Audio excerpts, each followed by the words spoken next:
ಇಲ್ಲಿ ಬಂದಾಗ ಎಲ್ಲಿಲ್ಲದ ಸಂತೋಷ. ಓ ಆ ಕಡೆ ನೋಡಿದ್ರ ಒಂದು ಜಿಂಕೆ ಒಂದು ಅತ್ಯಂತ ಜಿಗಿಯುತ್ತಾ ಉಂಟು. ತನ್ನಂಗ ದಿನ್ನಂಗ ದಿಕ್ಕಿಟ ಅಥವಾ ಎನ್ನುವುದಾಗಿ ಎಷ್ಟು ಲಯಬದ್ಧವಾಗಿ ಕುಣಿತ ಉಂಟಲ್ಲ ಸ್ವಾಮಿ ಅಲ್ವಾ. ಆ ಜಿಂಕೆ ನಾನು ಇದುವರೆಗೆ ನೋಡಿದವಳಲ್ಲ, ನೋಡುವಾಗ ಹಿಡಿದು ಮುದ್ದಾಡ್ಬೇಕೇನೋ ಆಸೆ ಆಗ್ತಾ ಉಂಟು. ಆದ್ರಿಂದ ತಂದ್ಕೊಡ್ತೀರಾ ಸ್ವಾಮಿ?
ಮರುಳೆಲ್ಲ ನಿನಗೆ ಮರುಳಾಟಿಕೆಯಾಗಿ ಹೋಯಿತಿದು.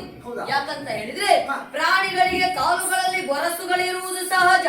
ಆದ್ರೆ ಆ ಜಿಂಕೆಯನ್ನೊಮ್ಮೆ ಗಮನಿಸು, ಕಾಲುಗಳಲ್ಲಿ ಬೆರಳುಗಳುಂಟು. ಹಾಗಾಗಿ ಹೇಳ್ತಾ ಇರುವಂತಹದ್ದು, ನಾವಿರುವುದು ಕಾಡಿನಲ್ಲಿ, ಕೆಟ್ಟ ರಕ್ಕಸರ ಮಾಯ ಎನ್ನುವಂತಹದ್ದು ಕಾಡಿನಲ್ಲಿ ಇರುತ್ತದೆ. ಆದ್ದರಿಂದ ಜಿಂಕೆಯನ್ನ ಬಯಸಬೇಡ, ಮುಂದೆ ಕೇಳು ಬಂದೀತು ಎಚ್ಚರಿಕೆ. ಸ್ವಾಮಿ, ಅದು ಕಪಡ ಜಿಂಕೆ, ಮೋಸ ಜಿಂಕೆ ಅನ್ನೋದಾಗಿ ಹೇಳ್ತಾ ಇದ್ದೀರಿ. ಆ ಜಿಂಕೆಯನ್ನು ನೀವು ತಂದು ಕೊಡ್ಲಿಲ್ಲ ಅಂತ ಆದ್ರೆ ಈ ಕ್ಷಣದಲ್ಲಿ ನಾನು ಸಾಯುವುದಕ್ಕೆ ಮುಂದಾಗ್ತೇನೆ. ಅಂತ ಕಾರ್ಯವನ್ನು ಮಾಡುವುದಕ್ಕೆ ಹೋಗಬೇಡ. ಜಿಂಕೆಯನ್ನ ಹಿಡಿಯಬೇಕು ಅಂತಾದ್ರೆ ಶರ ಎನ್ನುವುದು ಪ್ರಯೋಗಿಸಬೇಕಾಗುತ್ತದೆ.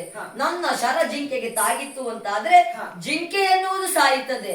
ಸತ್ತು ಜಿಂಕೆಯನ್ನು ಹಿಡಿದುಕೊಂಡು ಏನ್ ಮಾಡ್ತೀಯೇ? ರಮಣ, ನೀವು ಬಿಟ್ಟಂತ ಬಾಣದಿಂದ ಆ ಜಿಂಕೆ ಸತ್ತು ಹೋದ್ರೆ ಆ ಜಿಂಕೆ ಚರ್ಮವನ್ನು ಸುಲಿದು ಕಂಚುಕವನ್ನಾಗಿ ನಾನು ಮಾಡಿಕೊಳ್ತೇನೆ. ನೀನು ಅಲ್ಲಿಯವರೆಗೆ ಬರುವಂತ ಅವಶ್ಯಕತೆ ಇಲ್ಲ, ಇಲ್ಲಿಯೇ ಇರು. ನಿನ್ನ ರಕ್ಷಣೆಗೆ ನನ್ನ ತಮ್ಮ ಲಕ್ಷ್ಮಣನಿದ್ದಾನೆ. ಆದಷ್ಟು ಬೇಗ ಹೋಗಿ ಬರ್ತೇನೆ.